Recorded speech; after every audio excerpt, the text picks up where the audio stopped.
սովորաբար ձեռքերս։ Բարև ձեզ հարգելի գործընկերներ, ողջունում ենք բոլոր նրանց, ովքեր հետևում են մեզ Armenpress լրատվական գործակալության մամուլի կենտրոնում այսօր հյուրընկալել ենք աշխատանքի եւ սոցիալական հարցերի նախարարության կենսաթոշակային ապահովության եւ այլ դրամական վճարների վարչության պետ Անահիտ Գալստյանին։ Բարև ձեզ Տիկին Գալստյան, շնորհակալություն, որ այստեղ եք։ Մենք այսօր խոսելու ենք կենսաթոշակների խնամքի նպաստների վճարման ընթացակարգի փոփոխության մասին։ Հուլիսի 1-ից Երևանում, Գյումրիում եւ Վանաձորում այդ փոփոխությունն ուժի մեջ կմտնի։ Խնդրեմ Տիկին Գալստյանին ներկայացնել մանրամասները, այնուհետև կշարունակենք հարցերով։ Խնդրեմ Տիկին Գալստյան, ինչ է իրենց ենթադրում այս փոփոխությունը, այսօր էլ կարծես թե բազմաթիվ մարդիկ անկախիկ ստանում են կենսաթոշակները կամ նպաստները, ինչ է փոխվում հուլիսի 1-ից։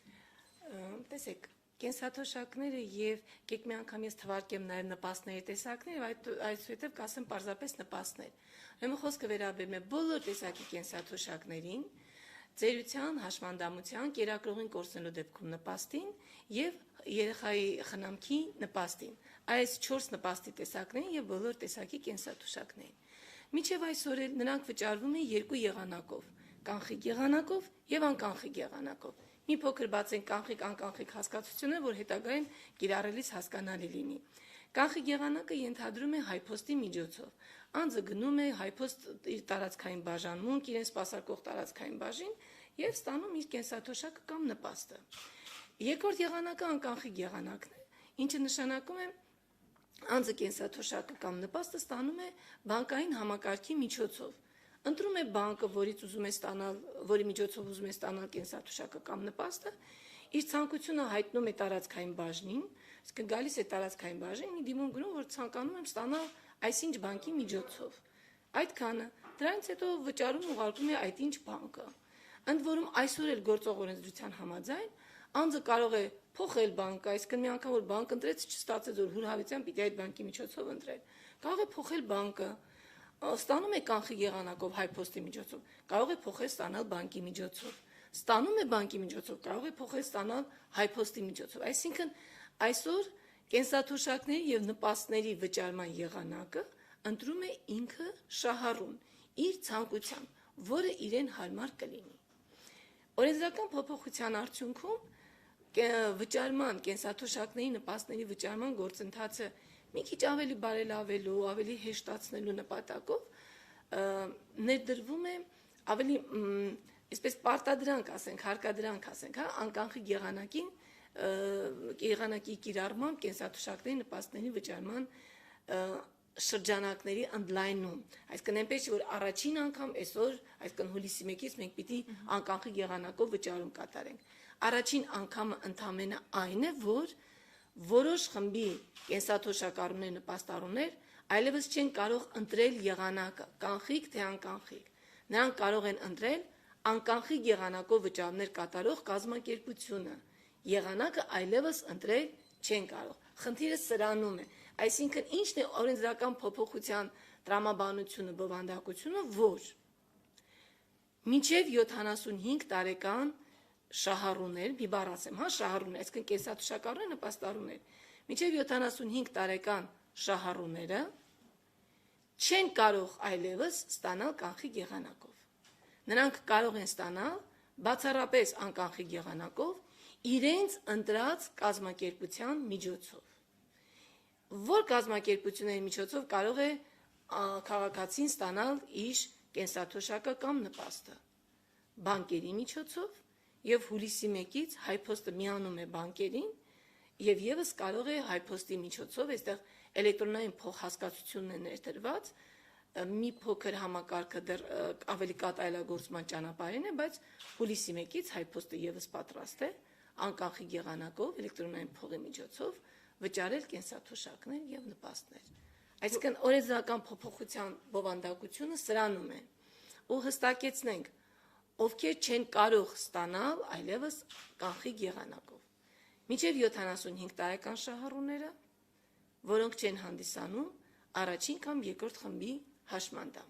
Այսինքն այստեղ մենք տեղաշարժման սահմանափակության հարցն ենք հաշվի առել, որ առաջի երկրորդ խմբի հաշմանդամը կամ 75-ից բարձր տարիքի տեղաշարժման խնդիր ունեցող անձը, ում հարմար է, որպեսզի գումարը նա ստանա տանը եւ չդիմի վճարող կազմակերպություն, մենք իրենց ասում ենք ընտրիր կազմակերպությունը, այսինքն այսօր 80 տարեկանը կարող է ընտրել օրինակ անկանխիկ եղանակով, կարող է ընտրել, ուրեմն 75-ից բարձրները կարող են ընտրել իրենց վճարման եղանակը եւ առաջի երկրորդ խմբի հաշմանդամները կարող են ընտրել վճարման եղանակը, ուզում են կանխիկ, թե ուզում են անկանխիկ եղանակով։ Ներողություն մի ճշտում, հիմա հուլիսի 1-ից պարտադիր բաղադրիչը Երևան, Գյումրի եւ Վանաձորի բնակիչներին է, չէ՞ վերաբերում։ Ճիշտ հստակեցում են, որովհետեւ այս ներդրումը, համակարգի ներդրումը կկատարվի փուլային եղանակով,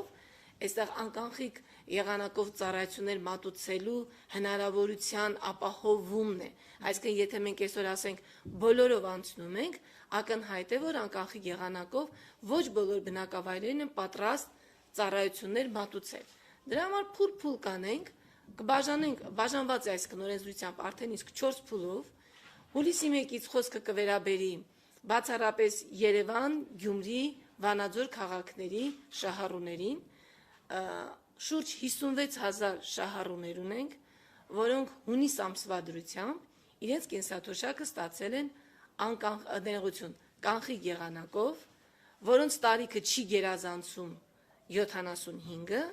եւ որոնք չեն հանդիսանում առաջի երկրորդ խմբի հաշմանդամներ։ Այս 56000 անձը հուլիսի 1-ից կստանան իրենց կենսաթոշակները անկանխիկ եղանակով։ Այս փոփոխությունը 56000 շահառուին է Այսօր վերաբերում է բացառապես 56000 շահառուի, ովքեր ապրում են, ավելի ճիշտ կլինի հաշվառված են Երևան, Գյումրի, Վանաձոր քաղաքներում, ում տարիքը չի գերազանցում 75-ը եւ ով չի հանդիսանում առաջի երկրորդ խմբի հաշմանդամ։ Շնորհակալություն։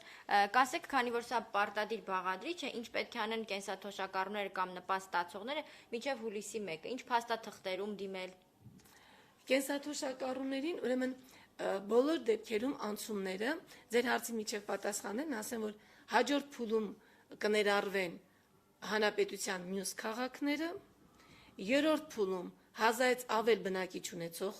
գյուղերը եւ վերջին փուլում մինչև 1000 բնակիչ ունեցող գյուղեր։ Այսպես փուլ կանցնենք։ Հիմա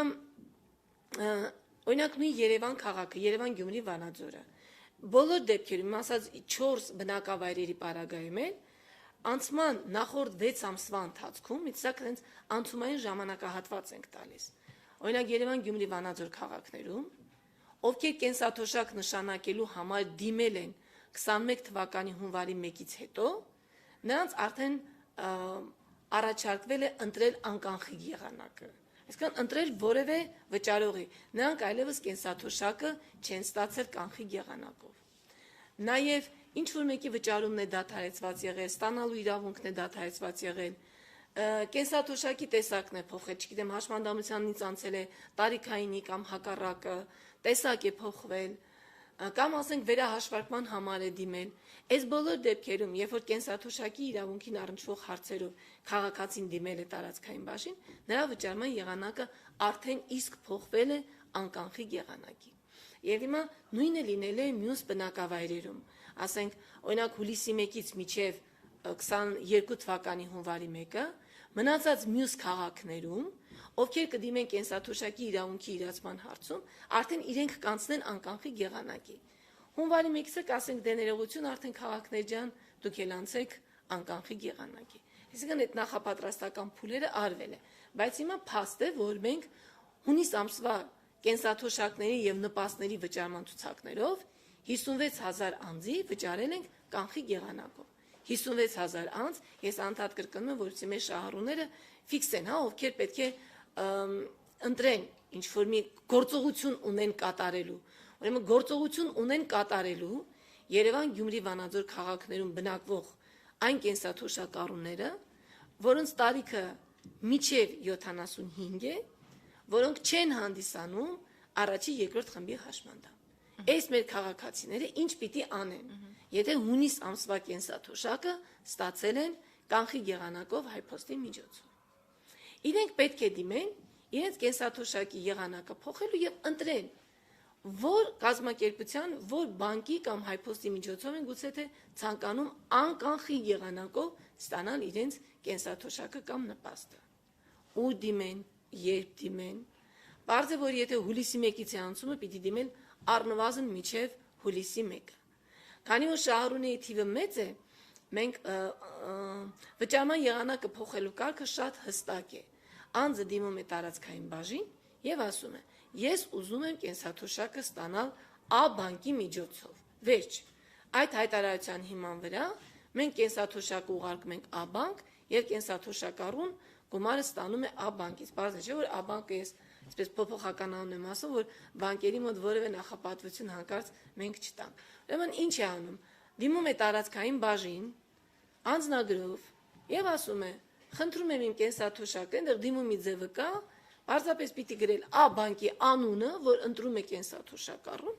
եւ արդեն հուլիս ամսից նա կենսաթոշակը կստանա A բանկի միջոցով։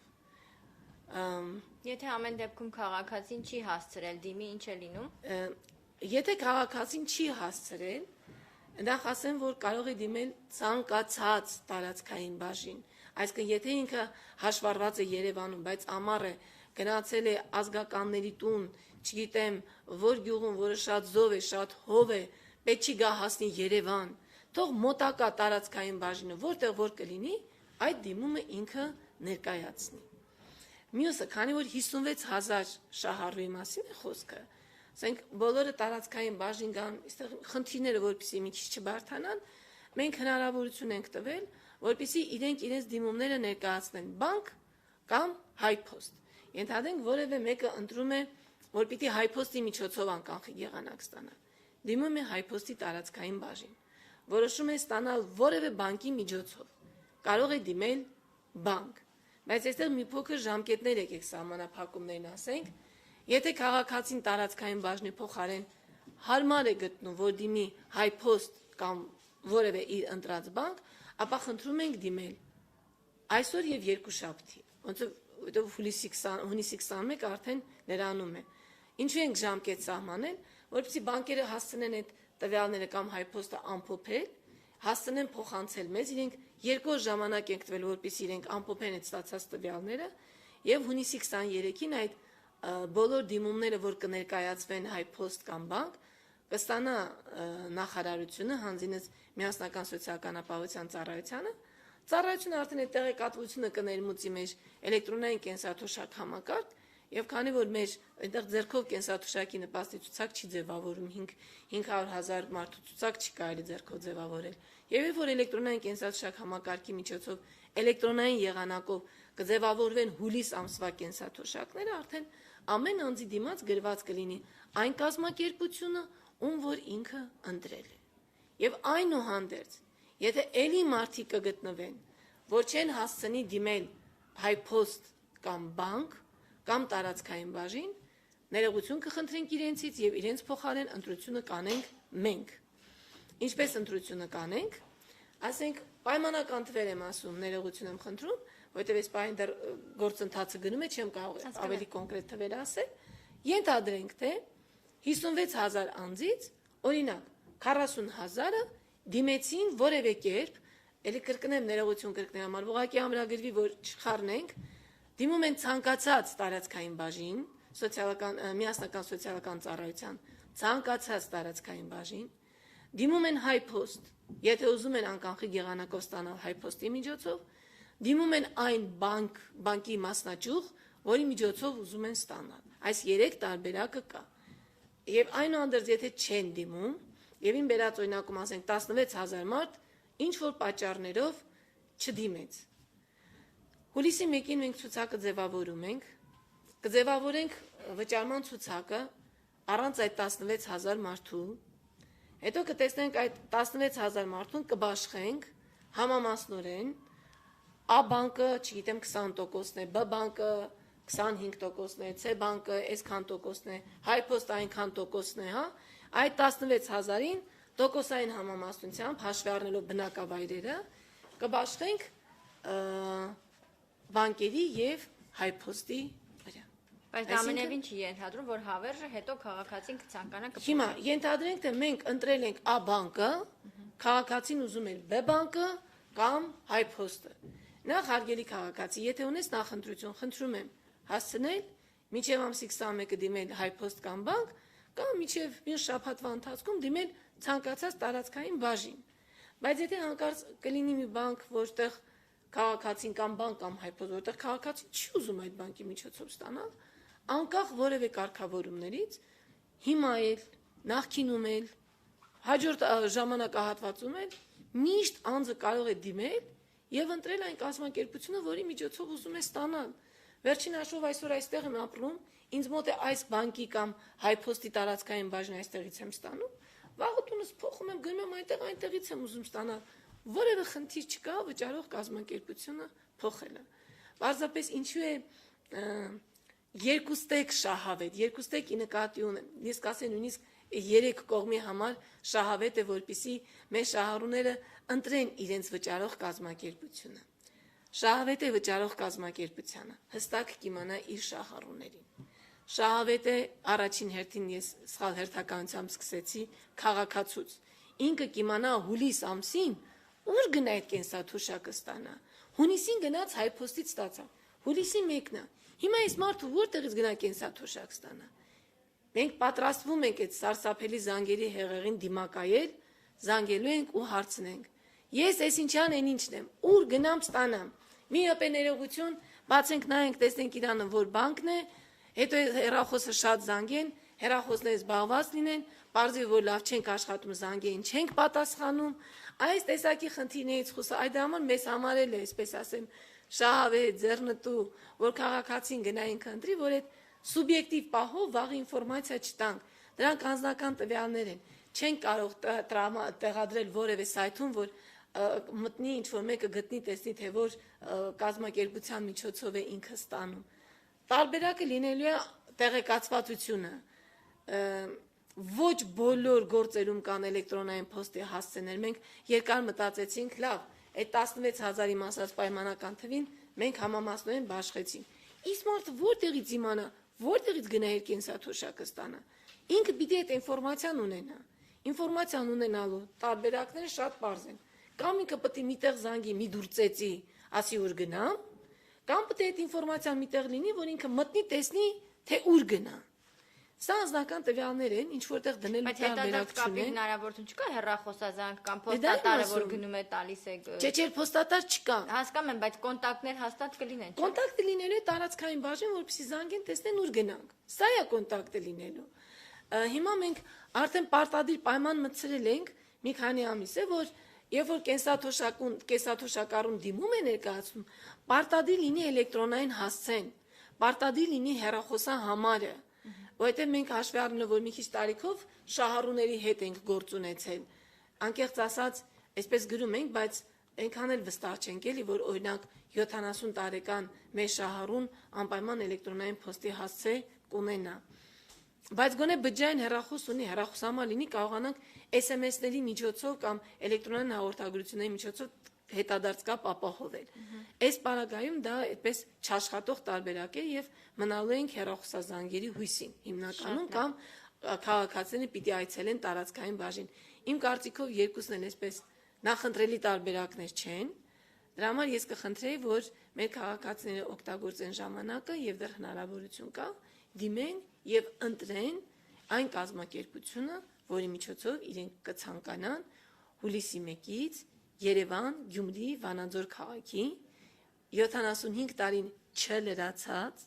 առաջին երկրորդ խմբի հաշմանդամ չհանդիսացող շահառուները եւ ընտրեն վճարող կազմակերպություն։ Շնորհակալություն, մի հստակեցում էլ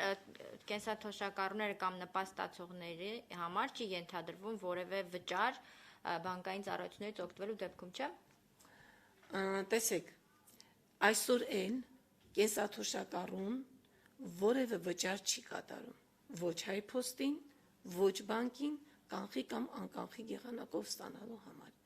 Եթե կենսաթոշակը հաշվարկել ենք, կազմել է 46755 դրամ, այդ գումարն էլ փոխանցվում է նրա բանկային հաշվին։ Այլ բան է, թե ծառայություններն ինչպես են մատուցվում։ Այսօր արդեն շուրջ անցյալ տարվա հոկտեմբեր ամսից, Անցյալ տարվա հոկտեմբեր ամսից վճարման ծառայությունները պետությանը բանկերը մատուցում են անվճար։ Այսինքն մինչև հոկտեմբեր ամիսը պետությունը ինքն էր վճարում բանկին, որպեսզի բանկը հաշիվը բացի, գումարը նստածնի հաշվին եւ այդ հաշիվը սպասարկի։ Պետությունը վճարում էր։ Բանկերն այսօր կենսաթոշակային հաշիվները բացում են, սպասարկում են անվճար։ Կանխիկացման տոկոսների պարագայում եւս կիրառվում են զեղչեր։ Այսինքն հնարավորինս լավ պայմաններ են ստեղծում կենսաթոշակառուների համար։ Կանխիկ եղանակով վճարման պարագայում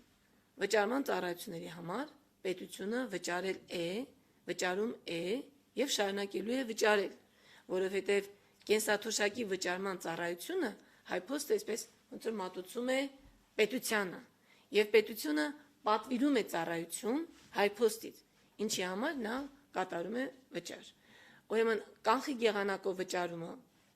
վճարման դիմաց պետությունը ինքը վճարում է, կենսաթոշակառուն որևէ կոպեկ պարտավոր չէ վճարել, ոչ թե պարտավոր չէ, այլև նախատեսված չէ նման վճարներ կատարելու համար։ Ինչ վերաբերում է անկանխիկ եղանակին, ապա հայփոստի միջոցով անկանխիկ եղանակով վճարելու պարագայում մինչև հոկտեմբեր ամիսը պետությունը կշարունակի վճարել, հոկտեմբեր ամսից հետո, որպեսզի շուկայում ծառայություններ մատուցողների համար սահմանվեն նույնանման, նույնատեսակ պայմաններ, նախատեսում ենք, որ հայփոստը եւս անկանխիկ եղանակով կվճարի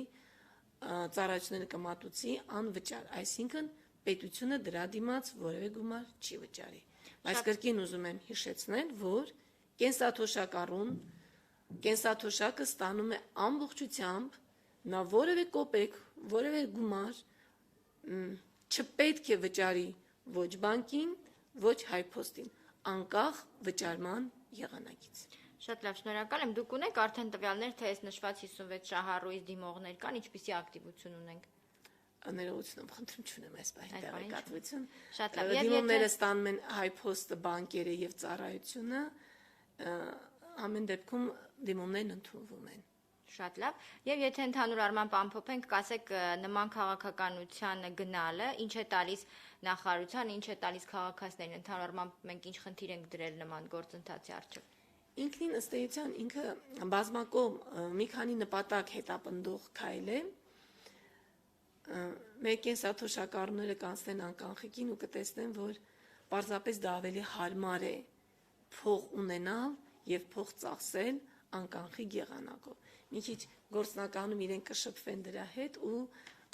կհասկանան, որ առավելությունը, որը բացառում է հեշտերը, բացառում է անպայման այս ժամին տանը մնալը, որովհետեւ փոստատարն այս ժամին է գալու, այսօրն է գալու, ավելի հարմար է լինում, երբ ուզում ես, ինչքան ուզում ես, բանկամատից օգտվիր, ստացիր,